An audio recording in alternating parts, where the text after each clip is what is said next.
एका हिरव्यागार जंगलात एक खारुताई राहत होती.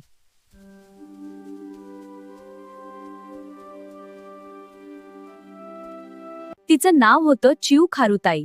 ती दिवसभर झाडावरून झाडावर उड्या मारत असे.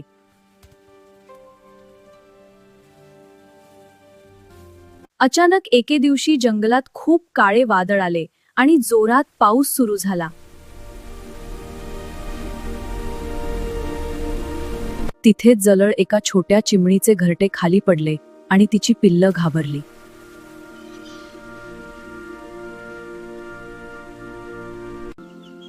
हे पाहून खारुताई लगेच पिल्लांच्या मदतीला धावली.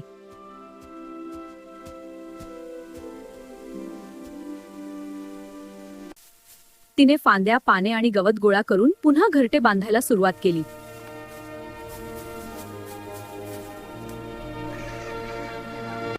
थोड्याच वेळात सुंदर घरटे तयार झाले आणि पिल्लं सुरक्षित झाली.